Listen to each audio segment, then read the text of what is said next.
Right, in this video, we're going to look at getting catalogs or price lists into your Buildxact supplier system. We are going to look at a couple of tips and tricks. We're going to look at the scope and status and what that does and how it affects your lists that you load and how the sharing works in regards to that. We're also going to have a look at, towards the end of the video, how to update that pricing and what implications that has with your Buildxact customer who is connected. So what does that mean for their pricing and their estimates? What does that mean for actions they might have to take, etc.? Beautiful. So we're going to start by going catalogs, create new, and just give a quick distinction between the difference of item catalog versus recipe catalog. Item catalog is 99.9% of the time what people are going to load. It is a standard price list. One line in the list equals one cost. It's absolutely the go-to if you're in doubt. Recipe catalogs, on the other hand, are the exception. And a recipe for us is a group of standard priced items. An example here would be a door, which will have a door, a jamb, architrave, a handle, hinges, etc.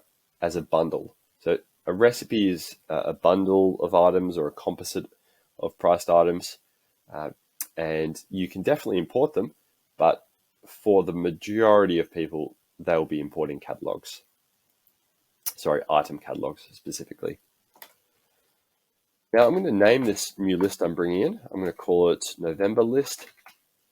And the tips here are the name and the description are both visible to the person you're sharing it to. As a result, I would highly recommend against putting things like tier 1, tier 3 in this, unless you are comfortable sharing that with your customers. We definitely do have people who subtly add this kind of thing in for distinction. So they put bracket 1, bracket 2, bracket 3, and someone on the other end won't necessarily know what that means. So if you need to, you can reference it this way, but really the main takeaway is just be very cognizant that this name and description both visible to the end user. Difference between name and description: this is the main identifier of the list.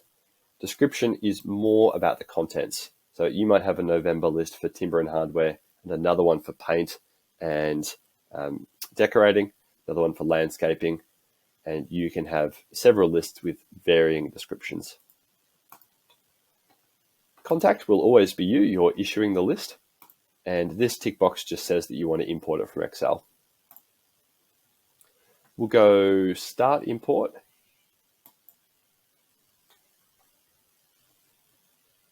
And upload data. And before I get too far into actually loading this list, a quick mention that we have another video specifically on getting the formatting right before you get to this point. And I'm just going to take a really brief segue to illustrate two things. One is that the other video that I'm referring to, and also any help articles to do with loading catalogs, will all reference this same template. Simply put, we need our price list in a rather defined structure for it to load successfully. This is a template on that structure, and when I'm explaining this to people, I'll typically say, hey, look, we need a minimum of 3 things, those, and a good number of columns or pieces of information are either 5 with the supplier code and category, or 6 with a subcategory, 7 even with the type of item. For your first attempt at this, I would probably recommend against bothering with the optional columns, things like minimum quantities, manufacturer's range, etc. But the other video goes much more into length at this. And also for context, this is the list I'm loading. I did a data export for this one. It was very close to the right format to begin with, and that just raises another point I want to cover. When you are getting these lists, the more they can be just a straight database style export, the better, because Buildxact needs raw data that is just columns and rows. We don't need formatting, we don't need images. In fact, that stuff is all more work for you to have to remove. So I'm going to load that exact list I was just looking at. It's going to process and have a think about it. Depending on the size of the file, this can take a moment. And what it's going to do is load the sheets and then ask me which of the sheets I want to use. So what this means is in an Excel workbook, you might have multiple pages and it just wants to know which page to look at. In my case, I've only got one, so I literally just leave it as is and go continue. It then asks more questions. Hey, this top row, which for me contained the basically descriptors of the columns. So that was the name, that was the code column, that was the unit of measure column.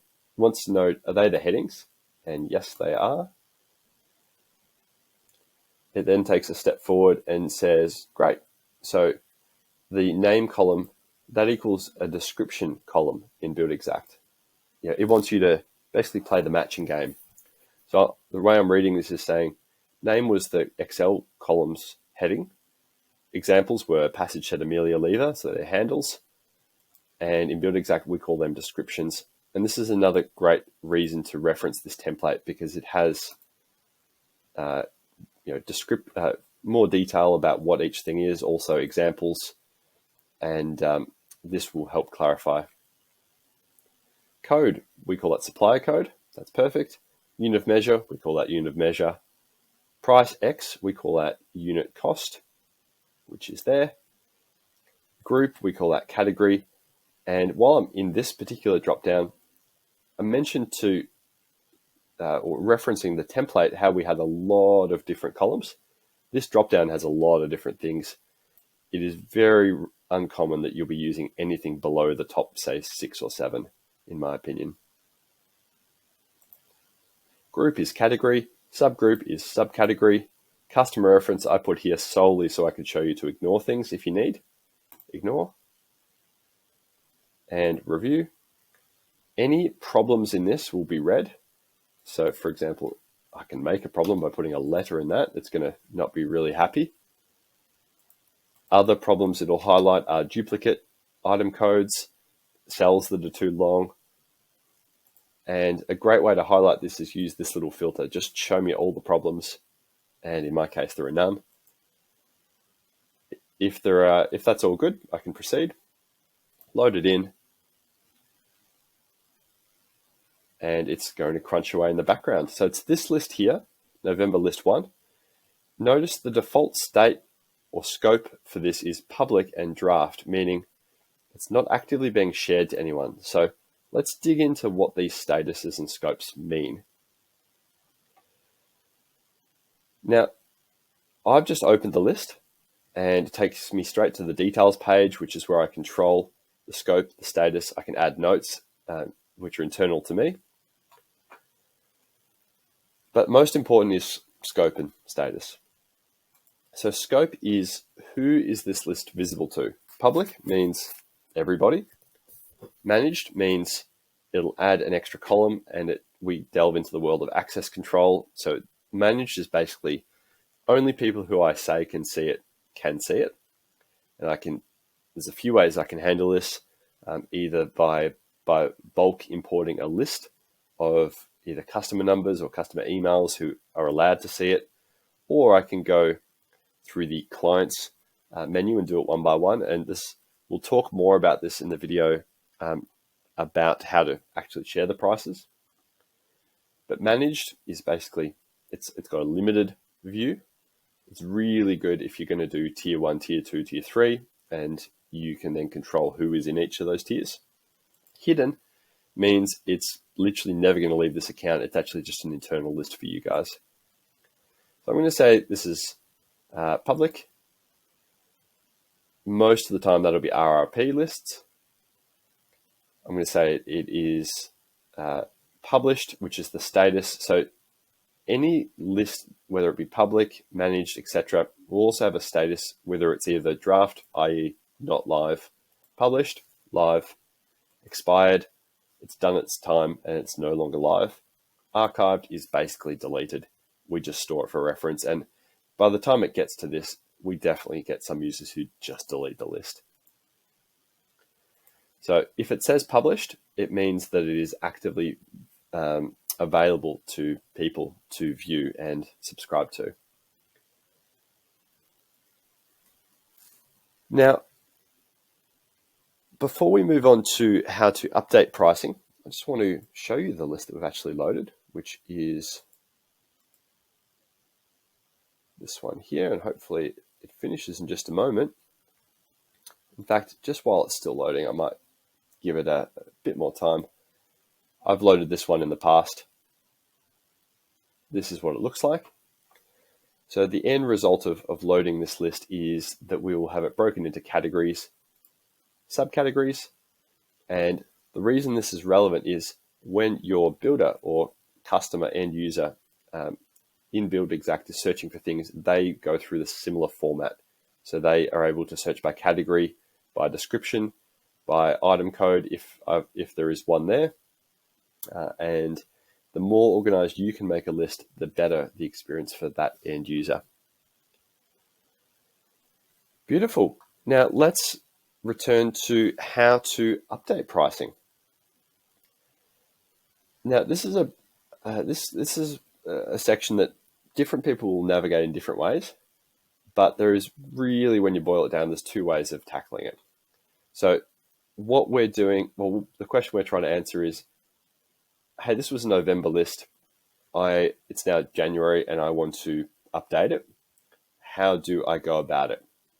And the two options are, one, you basically update the existing list. So this list stays put and you just update content and names, etc. in it. Option two is you, as we looked at with the scope and status, you basically retire this list and you add a new one. A point on, if you go with option two of retiring the list, the effective date and expiry date become really useful here, because you can automatically set a list to expire or automatically set a list to come online at a certain point. These dates basically move a list from draft to published or published to expired at the designated date. So what is the difference in the two options? Well, option one involves getting a list and updating it without changing the name, without changing too much else about it. This is good if you don't have that many lists to deal with, and also particularly good if you aren't updating catalogs let's say every month. The reason this is better in that scenario is if you had, let's say, 20 catalogs to update every month, then making them expire and adding new ones is probably an easier way for you to do this. But let's have a look at option one, which is updating the list. And you can do this in a number of ways. The absolute quickest, nastiest way to do this is with the little blue clock button, which will open up and you can literally increase, decrease, multiply all rates by 1%. That does have a place, but it's not used all that often. More commonly, people will use the up arrow button, which is to import a catalog like they did the first time. The only difference here is there's existing content in the list. And when you load it, it will match the item code, first of all, if present. It'll match the item code that we have on that existing list against the new list. It'll also match the description of the item against the incoming one if there is no item code. So it's basically trying to figure out the existing item versus the new item, which ones match with which ones. And it's going to take the newer price and override the price that you're holding for it. If there is no matching item, it'll make a new one, and it'll basically think to itself, well, this is a new item, we'll add that as a new thing. The scenario that this does not handle well is deletions, because bulk importing, there's no way for us to tell the system that, hey, that item no longer exists. So if you do go with option one, it does mean that items that are basically no longer available do need to be removed manually. pros and cons of option 1. It is, for the end user, probably simpler.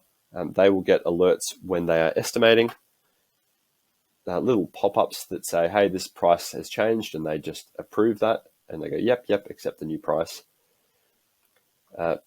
So for the end user, it's arguably simpler. The con is if you have lots and lots of lists, it's more work to go through them and update them. Also, you are live updating them. So the timing at which you do that is more relevant, i.e. you can't just say, load this new change and make it take effect at X date. The change will take effect as soon as you load that new list.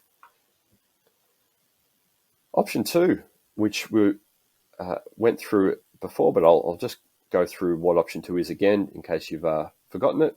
Option 2 is that you would basically expire an old list and add a new one. And you can use the effective dates and expiry dates to really help with this. When you're using this method, it literally is that one list dies and you add a new list and it comes online. The pros and cons of this method are it's better if you're managing a lot of lists because you can make them go online and offline at certain times. The con is for the end user, they have to subscribe to these lists. So what I'm going to do is very quickly just connect to a user and just show you this, what exactly I'm talking about. So although I'm stealing a little bit of thunder from another video, I'm just going to connect to a builder right now. Approve. Great. So this is the builder's account that I've connected to. Once the connection is approved, they have to choose to subscribe or not subscribe to certain lists. If I push a new list in their direction, they have to subscribe to that. So it's really worth being cognizant of that. And most people who go with option 2 will also have additional communication to their users going, hey, we've pushed a new list out. Don't forget to subscribe to it so that you are able to take advantage of that new pricing. That user will get the same alert when they're estimating, or a similar alert when they're estimating, saying that that price is no longer current. The alert that they will get, however, is slightly different. It'll say that the list has been deleted, and that user will have to do a slight bit of extra work in going through and updating the linked items to essentially tell Buildxact, hey, this old RRP list is the lowest preference one on my radar. I want to refresh all my items with this new RRP list or the new list that you've pushed out, which basically tells Buildxact to relink their estimate with the newest list available. We have videos on this for builders and our users on how it works, but there is additional work if you go with that kind of letting a list die, adding a new list method, which we've called option 2. Hopefully that adds clarity to several things, how to load lists, how they function, how the permissions work, and the different ways of then sharing them out and what that means for your end user. Any questions on this, do let us know. Thanks.